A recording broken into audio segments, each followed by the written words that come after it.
Cubs fans, the winter meetings start next week. And guys, this latest rumor from Cubs Marquee Sports Network analyst and host has me all types of happy, excited about what could potentially happen during these winter meetings. I'm going to share it with you, and then I want your feedback.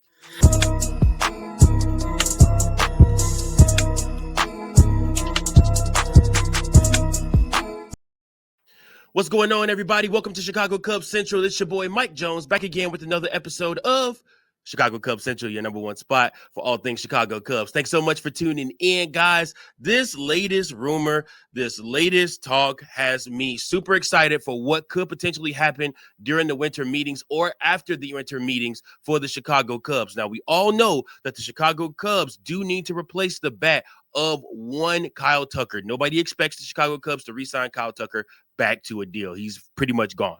However, with the latest rumor that just came out on Marquee Sports Network, their very own analyst and host, Cole Wright. He hosts Chicago Bears stuff. He hosts Chicago Cubs stuff. He hosts Chicago Sky stuff for the Marquee Sports Network. And listen, he had this to say. They were talking about lineups, scenarios, the best things that could happen during the winter meetings. It was him, Bruce Levine, and another Cubs insider. And they were talking about the potential of the Chicago Cubs adding not just one, but two major bats. One would be a reunion, and one is somebody that the Chicago Cubs fans have kind of been hoping for a while now. With these two replacements, guys, listen, I'm all good with the Chicago Cubs for this year. I think these two additions put us very well into a good spot heading into the season, being again at the top of the division. And this is not even adding any more pitching. I still believe the Chicago Cubs are going to add a front end starter, but just adding these offensive threats to the Chicago Cubs batting order, guys, I'm telling you, will put the Chicago Cubs right back where they were last year, potentially in first place in the whole National League. So, again, those two additions are none other than Cody Bellinger, the Chicago Cubs going out and getting and re-signing Cody Bellinger to another contract. This time, not a prove-it deal. This time, a longer deal. This time signing ourselves to Cody and committing to Cody because he did everything that we asked for. So we're going to have to sweeten the pot for him and give him what he likes. And then the Chicago Cubs, after that, signing Eugenio Suárez to come play third base for the Chicago Cubs this season. Listen, I don't hate this one single solitary bit. I am very, very, very intrigued with what this could potentially mean for the Chicago Cubs this season. So let's talk about it. First and foremost, we already know that the Chicago Cubs, that this was Cole Wright's lineup that he potentially put out there for the Chicago Cubs. He said he had Nico Hoerner batting leadoff. He had Pico Armstrong batting after that. Then Michael Busch. Then Eugenio Suárez. Then Seiya Suzuki, then Cody Bellinger, then Ian Happ, then Dansby Swanson, and coming in the 9th spot, Carson Kelly. I love it. I love it. I love it. It's an upgrade at third base. It's power. It's still pretty good defense. And then on top of that, in right field, you put Cody Bellinger back in right field for the Chicago Cubs this season. You give Owen Casey some time to grow and not put the pressure on him to have to come up and immediately contribute. I do expect there to be a time when you do call up Owen Casey and you allow him to play. I do expect Cody Bellinger to probably have some injuries or some bumps or bruises or need some rest along the way. He is a grizzled veteran now.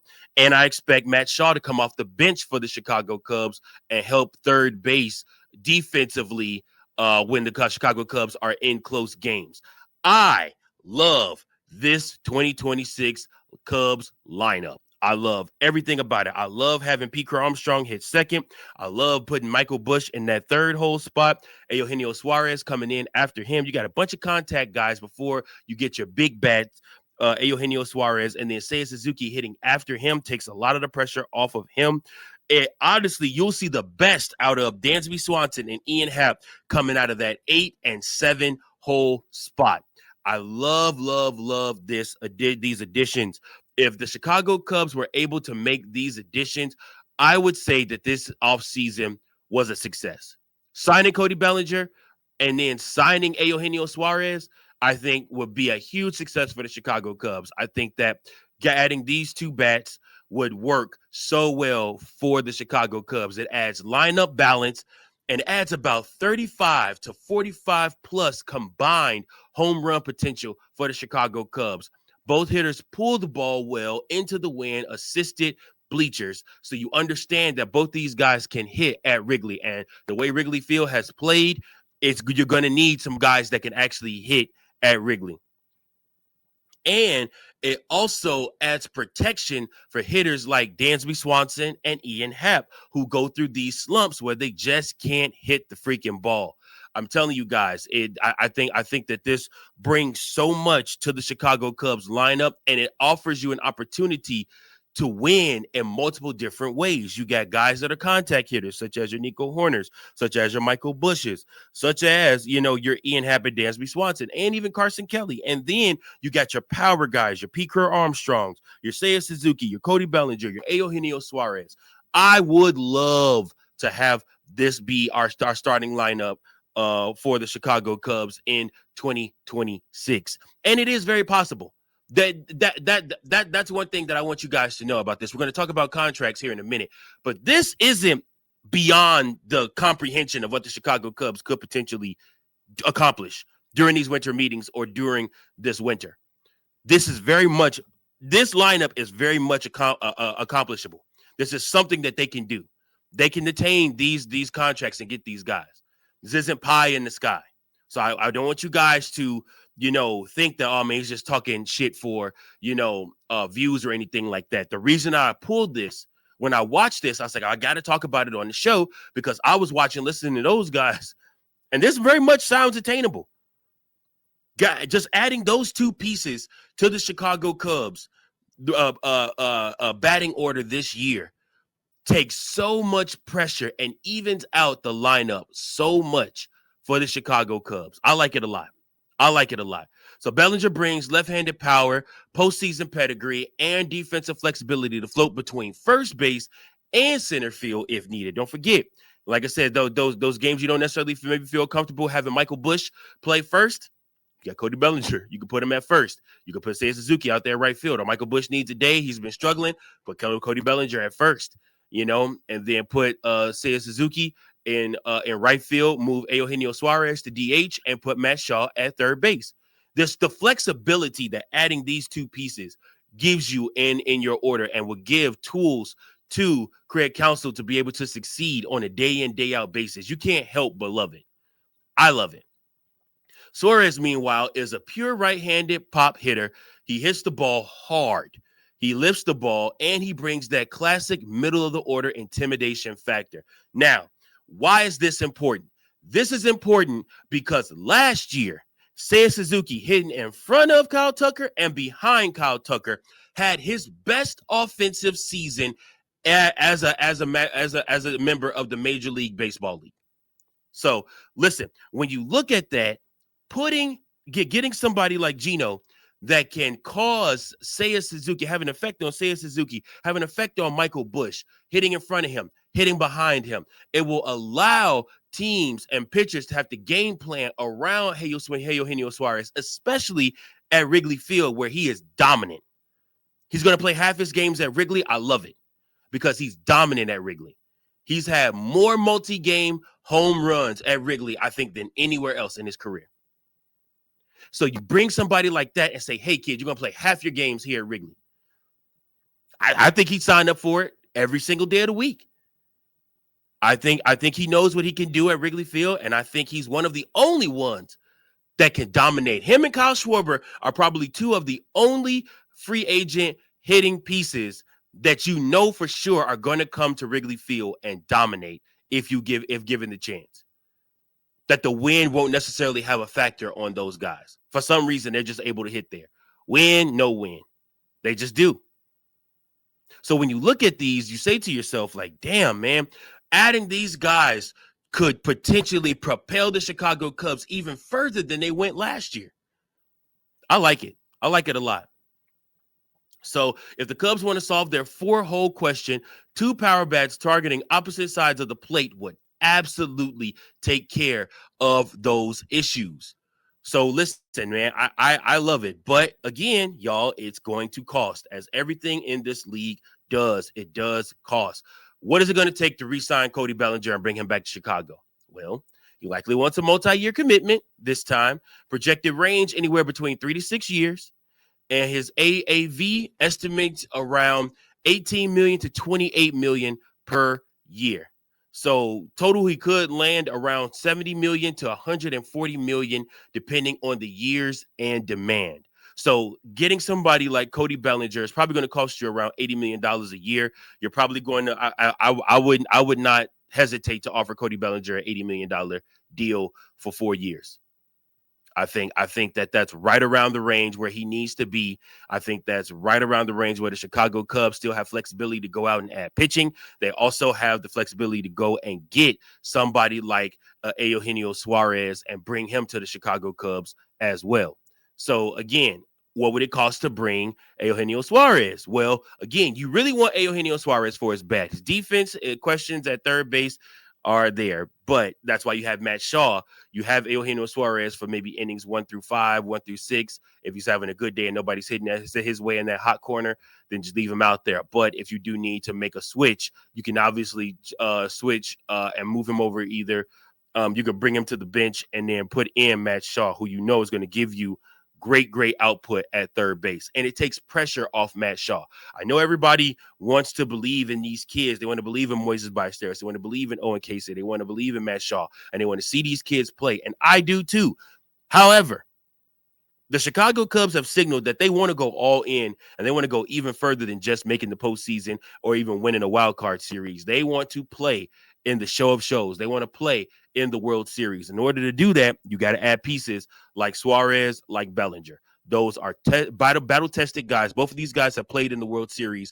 Both of these guys have had success in the World Series, and both these guys are veteran presence that can bring and carry your club along with a Dansby Swanson, to what we believe is the promised land. So I think it's totally attainable for the Chicago Cubs to do this. So Bellinger would obviously be the headliner here. He's still in his prime. And Scott Boras clients don't come cheap, but we do understand Scott Boras and Jed Hoyer do have a pretty good relationship. So these two can talk it out and probably work something out. I do foresee that potentially happening. They will at least have a conversation. I can promise you they will at least have a conversation. Will Cody Bellinger end up coming back to the Chicago Cubs? That remains to be seen. But I can promise you a conversation at least. Now, Suárez will be a more of a buy low power gamble. He's affordable. He fits a need, but he's not tying up your payroll long term, which you love. Because why? Because he's older. He has defensive questions, and he's looking at probably around 1 to 3 years, which pretty much will probably net him. His AAV estimate is around 10 million to 16 million per year. So likely anywhere from between 12 million to 40 million dollars, which isn't crazy. For all that, for all those home runs, for all that power, for what those guys are going to bring to you, you're looking at potentially re-signing Cody Bellinger and bringing in Eugenio Suárez for around $100 million in total. So again, I do not think that this is something that's pie in the sky. I do not think that this is something that I'm just talking out the side of my mouth. This is very attainable. This is very, very attainable. And the way you structure those deals, if you structure those deals right, you have enough money to go out and add more pitching pieces. You don't have to do anything else. You don't have to add anything else if you add those two pieces to your batting order, because you have guys that were playing last year all day, every day, that can now move to your bench and be bench pieces for the Chicago Cubs. You can put Owen Casey on the bench. You can put Kevin Alcantara on the bench. You can put Matt Shaw on the bench and have those guys play sparingly and get opportunities as guys go down with injury or guys need days off. So again, I like this. I like those two additions. Then after that, you solely focus on pitching. First year, that's that for those two. If you got 20, if you're paying 20 to Cody for this year, that takes you around down to probably $120 million left to spend this year. And then on top of that, like I said, you still have money left elsewhere to spend on to get more pitching. So I love it. I think that it is a great opportunity for the Chicago Cubs. For me, this will be a creative, impactful winter. Maybe not the megastar everybody dreams of, but it gives the Cubs a defined offensive identity: power, pop, plate balance, and lineup danger. So, like I said, sometimes it's not about finding success and perfection. It's about finding success in what fits your needs right now. So the Chicago Cubs absolutely should look into this, should have a conversation with Scott Boras about Cody Bellinger and see if Cody is open to coming back to play for the Chicago Cubs again. So I need to ask you guys, would you like to make these deals? Or would you, if you were in Jed Hoyer's shoes, are these deals that you would potentially make for these two power bats? I am saying yes. These are goals for me. I think that these two power bats bring so much to the Chicago Cubs and take so much pressure off of everybody else. You'll still have Pete Crow Armstrong, who you know is going to come and kill it. You still have Michael Busch, who you know is going to be able to do damage. And you still have the young kids like Moises Ballesteros, like Owen Casey, and like Matt Shaw coming off the bench and being able to provide for the Chicago Cubs too. I like this. It's a veteran move. It brings veteran presence to add to Dansby Swanson, to Ian Happ, and to all those guys. And it takes so much pressure off of things. I think this is very attainable. Let me know in the comments what you guys want to do. If these are deals that you guys would do, and what would you offer these guys contract-wise? Listen, I appreciate you so much for tuning in. Hope you guys tune in again tomorrow for another episode of Chicago Cubs Central, your number one spot for all things Chicago Cubs. Remember to like, share, and subscribe. I appreciate you. Until next time, go Cubs, go. Thank you for watching another episode of Chicago Cubs Central, the number one spot for all Chicago Cubs content. Remember to like, share, subscribe for more Cubs content.